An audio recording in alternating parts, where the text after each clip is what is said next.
We must remember that machines do not, as in the capitalist system, compete with workers or enslave workers. Workers must view machines as the liberators of their force. Machines are placed at the service of workers as soon as the exploitation of man by man stops. And that is what we are striving for. We are trying to turn machines into liberating instruments of peasants, so they will have more time for leisure, so they will have more time to study, to develop in every sense, to achieve the most important thing we must achieve. Individuals developed to the full. This is the aim we are all struggling for. Che Guevara on Automation, 1963. That's the principle I support. I support automation and AI in theory under socialism as a principle. I support them because they reduce human labor and give people the ability to pursue higher aspirations instead of being stuck working just to survive. I also think this technology only makes ethical sense in a post-capitalist system unless it's being used to actively undermine capitalism itself.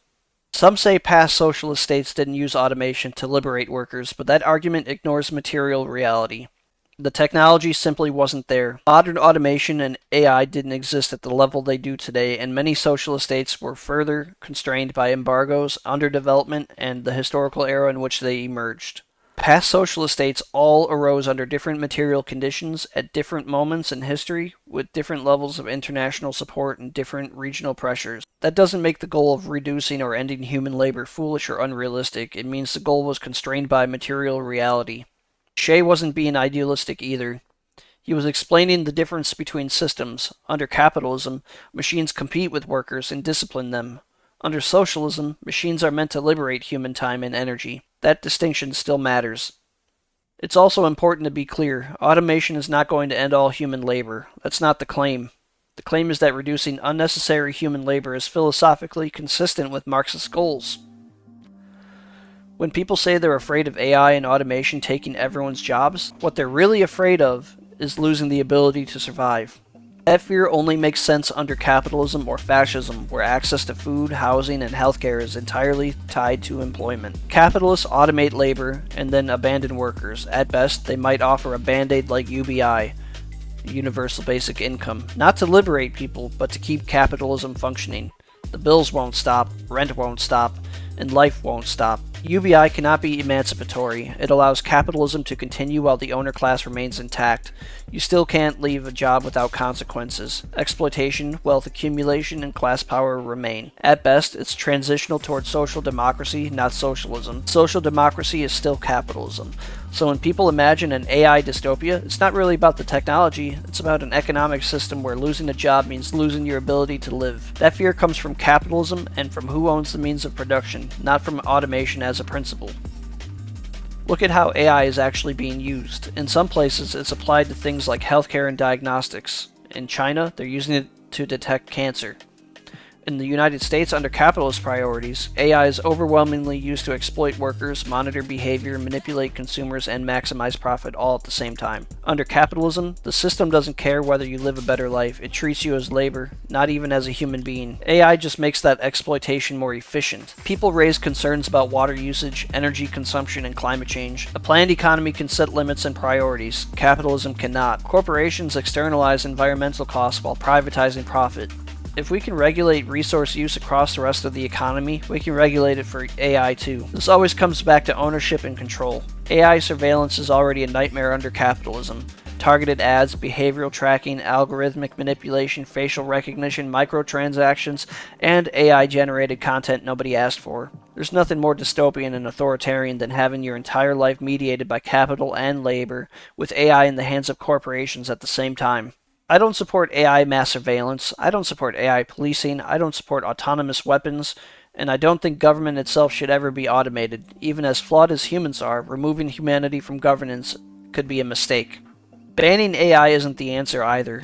AI is already here, the question is who it serves. Under socialism, people should have access to education and experts.